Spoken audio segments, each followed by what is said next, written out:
백성과 나라와 방언과 임금에게 다시 예언하여야 하리라. You must prophesy again about many peoples, nations, languages and kings. 이 여자가 아이를 베어 해산하게 되매 아파서 애써 부르짖더라. 여자가 아들을 낳으니 이는 장차 출장으로 만국을 다스릴 남자라. 그 아이를 하나님 앞과 그 보좌 앞으로 올려가더라. She was pregnant and cried out in pain as she was about to give birth. She gave birth to a son, a male child, who will rule all the nations with an iron scepter. And her child was snatched up to God and to his throne. 할렐루야. 주님의 평강이 함께 하시기를 축복합니다. 오늘 이 시간은 배를 입은 한 여자의 해산 고통과 그 여자를 통하여 낳은 남자 아이에 대하여 말씀을 증거하도록 하겠습니다. 이 말씀을 시청하시는 모든 교회와 성도님들에게 주 재림의 때에 해를 입은 여자와 같은 교회로 준비가 되시고 남자아이를 잉태하고 해산하는 복이 함께 하시기를 축복합니다. 첫째, 계시록 12장 2절에 여자가 아이를 베어 해산하는 모습에 대하여 먼저 말씀을 드립니다. 여자가 남자아이를 베었다는 말은 여자로 상징된 교회가 주님의 신부될 남자아이를 임신했다는 뜻입니다. 그리고 교회가 신부될 남자아이를 임신했다는 그 말씀은 교회를 통하여 주님의 신부가 될 남자아이의 씨가 말씀으로 심어지고 성장하고 있다는 뜻입니다. 주님 재림의 때의 신부 성도의 인격과 사명에 대한 말씀의 씨를 심령의 잉태를 시키고 그 말씀으로 인하여 그리스도의 인격과 심령이 자라며 사명과 능력과 권세가 점점 자라고 있는 종들은 참으로 복이 있는 종들입니다. 그리고 이와 같은 종들을 해산하는 교회는 참으로 복된 교회입니다. 모세를 잉태한 요게벳, 사무엘을 잉태한 한나, 그리고 세례 요한을 잉태한 엘리사벳, 이 여자들의 모태가 얼마나 복됩니까? 더욱더 복된 모태가 있는데 그 여자는 예수님을 잉태한 마리아입니다. 이와 같이 말세에 예수님의 형상이 회복된 남자아이를 잉태하고 해산하는 해를 입은 여인 같은 교회는 참으로 복된 교회입니다. 사랑하는 성도 여러분, 동역자 여러분, 하나님께서 이스라엘 가운데 가장 정결하고 절대 순종하는 마리아를 준비시켰듯이 마지막 때에도 하나님은 정결하고 절대 순종하는 교회를 준비를 시키십니다. 그 교회가 바로 해를 입은 여인 같은 교회입니다. 여러분들이 섬기시는 교회가 마리아 같은 교회가 되시기를 축복합니다. 여러분들의 교회가 해를 입은 여인 같은 교회로 준비가 되시기를 축복합니다. 그렇게 되기를 원하시면 마리아처럼 남자아이를 잉태하고 해산을 시키겠다는 주님의 뜻을 아멘으로 받아들여야 합니다. 목사님으로부터 전 성도들이 하나님의 종말적 역사 계획을 깊이 깨닫고 기쁨으로 아멘하고 받아들이는 그때부터 잉태가 시작이 됩니다. 아멘. 작은 두 번째로 여자가 잉태 후 다리 차서 해산하며 부르짖는 모습에 대하여 말씀을 드립니다. 여자의 해산 고통과 부르짖음은 신약 종말의 교회가 철장된 남자아이를 출생하기 위하여 고통하고 부르짖는 것이 그 내용입니다. 육적으로 아이를 뵌 여자도 해산의 때가 가까워지면 점점 해산의 고통이 잦아지고 심해지다가 결국은 낳듯이 영적으로 남자아이를 낳는 여자의 고통과 부르짖음도 그 출생의 때가 가까워지면 점점 고통이 심해지면서 결국은 남자아이를 낳습니다. 그 출생의 때는 여섯째 나팔의 대환란날이 터지기 전까지입니다. 계시록에 계시는 여섯째 나팔이 가까워지면 들수록 여자의 해산 고통은 점점 심해지지만 결국은 주님께서 때에 맞추어 당신의 신부 성도들을 모두 출생을 시키십니다. 하나님은 이 종들을 지금은 감춰두고 고난 속에서 단련을 시키시고 계십니다. 그러나 그 고난의 때가 끝나면 세상에 반드시 드러내십니다. 이와 같은 때를 앞두고 여자가 해산 고통을 하는 것은 외적 요소와 내적 요소 모두가 있는데, 외적으로는 하나님의 복음 역사를 대적하는 붉은 용과 배도적인 짐승 정권과 거짓 종교인들을 통하여 오게 될 것입니다. 그리고 내적으로는 이와 같은 세력들을 통하여 엄청난 핍박이 오므로 여자 자신도 고통 가운데 남자아이를 낳기 위해 부르짖어 기도할 수밖에 없는 것이 여자의 해산 고통이 될 것입니다. 참으로 해를 입은 여인 같은 교회가 남자아이를 낳기 위해 해산 고통을 하는 것은 너무나 큰 복입니다. 그리고 남자아이를 해산하기 위한 혼란의 진통은 해를 입은 여인 같은 지상의 교회만 임하는 것이 아닙니다. 영계의 순교자들도 호소하며 신원기도를 드리고 있습니다. 그들의 기도를 들으시고 하나님께서 순교자들에게 응답하시기를 너희같이 죽임을 당한 순교자 동무 종들의 수가 찰 때까지 기다리라고 하셨는데, 이들이 바로 해를 입은 여자가 낳아야 할 하나님의 거룩한 종들입니다. 또 이뿐만 아니라 로마서 8장 19절에는 피조물까지도 하나님의 아들들이 출생하기를 다 함께 탄식하고 고통하겠다고 말씀을 하셨습니다. 이들 또한 여자가 낳을 남자아이입니다. 그리고 로마서 8장 23절에는 심지어 우리 곧 성령의 처음 익은 열매를 받은 우리까지도 속으로 탄식하며 양자될 것 곧 우리 몸의 구속을 기다리느니라고 말씀하심을 보게 됩니다. 이는 몸의 구속이 이루어지는 휴거될 종들이 나오기를 우리의 속사람까지도 탄식하며 고통을 한다는 말씀입니다. 이들도 해를 입은 여자가 낳을 남자아이를 말하는 것입니다. 오늘 이 시대는 무엇으로 보나 교회가 영적으로 진통해야 하는 시대입니다. 그러나 임신한 교회만이 진통할 것이며 임신한 교회만이 해산하기 위하여 부르짖어 기도할 것입니다. 큰 두 번째로 여자가 낳은 남자아이의 정체에 대해서 말씀을 드립니다. 여자가 임신하고 해산하여 낳은 남자아이의 정체에 대해서는 이미 38강, 39강에서 잠깐 말씀을 드렸고 또 첫째 단락에서도 말씀을 드렸습니다. 그러나 이 부분은 너무나 중요하기 때문에 다시 한 번 더 그 이유를 말씀을 드리겠습니다. 여자가 임신하고 해산하여 낳은 아이를 예수님으로 혹은 유대교가 낳은 기독교로 보기도 하며 또 입맞은 유대인 14만 4천으로 보기도 합니다. 그러나 본인은 남자아이의 정체는 예수님의 형상이 완전 회복된 주님의 신부된 종들이라는 사실을 다시 말씀을 드립니다. 그 이유는 첫째, 남자아이를 베어 해산하는 여자가 마리아나 유대교 혹은 구약교회가 아니라 신약 말기의 교회이기 때문입니다. 두 번째, 그리고 이들의 신부 성도들이 되는 두 번째 이유는 남자아이를 계시록 11장에 두 증인으로 보고 또 계시록 11장의 두 증인은 계시록 7장과 14장의 14만 4천과 같은 인물로 보기 때문입니다. 세 번째 또 다른 이유는 남자아이의 출생 시기가 14만 4천의 숫자가 채워지는 시기와 같기 때문입니다.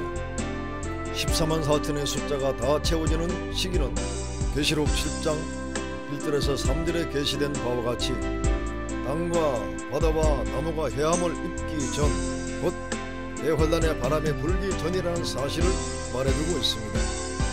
그러므로 아이의 출생도 대환란의 바람이 불기 전에 출생하기 때문에 과거사적으로 해석을 할 수 없기 때문에 남자아이를 주님을 영접하는 성도들로 보는 것입니다.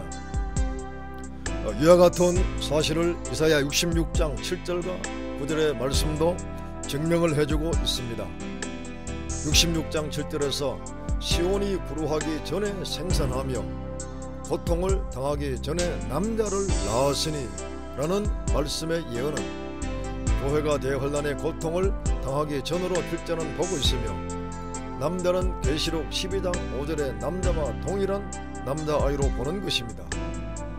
남자를 계시록 12장 5절의 남자와 동일시하는 이유는 이사야 66장 8절 하반절의 말씀이 또 증명을 해주기 때문입니다.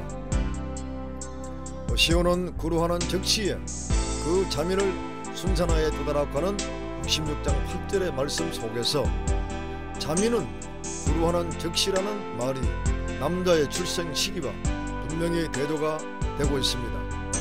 시온의 고통과 구루는 필자는 대환란 날의 교회의 고통으로 보기 때문에 그 고통이 오기 전에 남자가 먼저 출생하고, 고통이 시작이 되면서 남자 아이가 아닌 일반 백성들이 순식간에 출생하기 시작하는 것으로 보고 있습니다. 이는 계시록 7장 14절에 근환란 날에 수를 헤아릴 수 없는 흰옷을 입은 큰 무리가 나온다는 말씀과 짝이 같은 말씀입니다. 네 번째로 남자아이가 주님의 신부된 종들이 되는 이유는 계시록 12장 5절에서 남자아이가 하나님 앞과 보좌 앞으로 올려가는 장면은 구중인의 휴거와 같은 사건으로 보며, 이는 곧 성도들의 휴거로 보기 때문입니다. 다섯 번째로 남자아이가 주님의 신부된 종들이 되는 이유는 남자아이를 삼키고자 하는 붉은 용이 땅으로 쫓겨 내려오는 시기가 예수님 탄생 당시가 아니기 때문입니다. 붉은 용은 예수님 탄생 당시에 땅으로 쫓겨 내려온 것이 아닙니다. 지금도 붉은 용은 공중 권세를 잡고 역사하고 있습니다. 그 다음에 여자가 해산한 아이가 남자아이며 아들인 이유는 무엇일까요? 첫 번째로 아이는 종말 시대에 새 역사를 감당할 종들의 새로운 영적 출생을 의미하는 말입니다. 이는 과거 타락한 영계에 속한 세속적이고 혼합주의적이며 타락한 종들이 아니고 전혀 새로운 종들의 탄생을 의미하는 말씀입니다. 두 번째로 아들로 말씀하시면 이 아들이 하나님의 나라를 상속할 신분상의 상속자를 의미하는 말씀입니다. 주님의 신부 성도들이야말로 하나님의 나라를 유업으로 물려받을 영적 상속자, 하나님의 진정한 아들입니다. 세 번째, 남자로 말씀하시면 하나님의 나라 확장을 위한 책임 있는 경영자, 능력 있는 건설자를 의미하는 뜻입니다. 이는 구속사의 계통은 언제나 남자로 이어지고 있는 족보도 큰 증거가 될 것입니다. 성경의 모든 족보는 오직 장자에서 장자로 이어져 내려오고 있습니다. 단순하게 가문을 이어가는 장자의 계통이 아니라 하나님의 거룩한 구속사의 계획, 곧 하나님의 나라 건설 역사를 이어가는 장자들입니다. 장자는 남자일 수밖에 없습니다. 구약과 신약을 대표하는 12지파, 12사도도 모두 남자들로서 하나님의 구속사를 이어왔습니다. 남자를 말하면서 주님을 영접하는 성도들을 성적으로 남성에만 국한시킨다는 뜻은 아닙니다. 남녀를 불문하고 여자가 낳은 남자의 신앙을 소유한 자는 모두 재림 주님을 영접을 합니다. 큰 세 번째로 남자아이가 받은 권세에 대하여 말씀을 드리겠습니다. 계시록 12장 5절에 장차 7장으로 만국을 다스릴 남자라는 이 말씀은 남자아이가 받을 권세와 사명의 모습을 극히 간단하게 계시하신 말씀입니다. 7장으로 만국을 다스리는 권세는 예수님이 가지고 계신 권세입니다. 7장으로 벤트랍도 시대라는 철로 만든 막대기 안에서 7장의 의하이라는 말씀입니다. 그것은 이 세상의 어떤 권세도 당하지 못하는 하나님의 권세를 말하는 것으로 영계를 움직이고 지상계를 마음대로 통치하는 권세입니다. 계시록 11장 5절과 6절에 계시된 바와 같이 조정인이 받은 권세입니다. 입에서 불이 나가 원수를 소멸하고 하늘문을 닫아 비오지 못하게 하며 물을 변하여 피가 되게 하며 재앙으로 땅을 치는 이 권세가 바로 철장 권세입니다. 이사야 11장 4절에서는 주님께 붙어있는 가지된 종들에게 주시는 악인을 치는 입술의 막대기이며 입술의 기운으로 말씀을 하고 있습니다. 사랑하는 성도 여러분, 동역자 여러분, 여자가 낳은 남자 아이에게 주신 이 철장 권세는 첫째는 예수님이 하나님께 받은 권세이며 두 번째는 주님의 신부된 성도들이 주님께 받은 권세입니다. 이것은 역사 종말 지상계의 마지막 구원사역과 심판의 사역을 주님과 신부된 성도들이 함께 한다는 뜻입니다. 주님께서 철장 권세를 가지시고 심판 사역을 감당하시는 것은 너무나 당연합니다. 왜냐하면 주님께서 인자로서 십자가에 죽기까지 구속의 사명을 다 감당하시기 때문에 성부 하나님께서 아들 예수님에게 심판의 권세를 맡기셨기 때문입니다. 그리고 이 철장 권세를 주님이 사랑하는 신부 성도들에게도 주시는 이유는 이들도 주님과 같이 죽기까지 복음을 전파하며 주님과 같이 죽고 부활 성천한 승리자로서 끝까지 주님의 일을 지켰기 때문입니다. 큰 네 번째로 남자아이가 보좌 앞으로 올라가는 장면에 대하여 말씀을 드리겠습니다. 계시록 12장 5절에서 그 아이를 하나님 앞과 그 보좌 앞으로 올려가더라는 말씀은 신부 성도들의 들림을 말하는 것입니다. 첫째는 남자아이가 재림의 주를 영접하는 신부 성도로 보기 때문에 본문의 남자아이의 성천을 신부 성도의 들림으로 원칙적으로 보고 있습니다. 그 이유에 대해서는 큰 두 번째 단락에서 충분하게 말씀을 들었습니다. 그리고 남자아이가 보좌 앞으로 올라가는 성천에 대해서 꼭 기억해야 할 원리가 있습니다. 그것은 남자아이 곧 신부 성도들은 예수 그리스도의 삶과 사역을 철저하게 재현하는 삶을 살았다는 것입니다. 주님께서 지상 사역을 마친 최종의 모습이 부활 성천이었습니다. 이와 같이 남자아이 곧 신부 성도들의 최종 모습도 보좌 앞으로 성천입니다.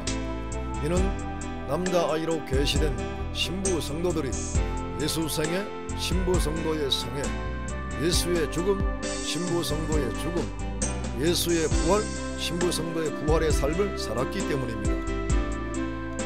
사랑하는 성도 여러분, 동역자 여러분, 제40강 강의를 마치면서 지금 현재라는 시점 속에서 이 시대 한국 교회가 해야 할 가장 중요한 사역이 있습니다.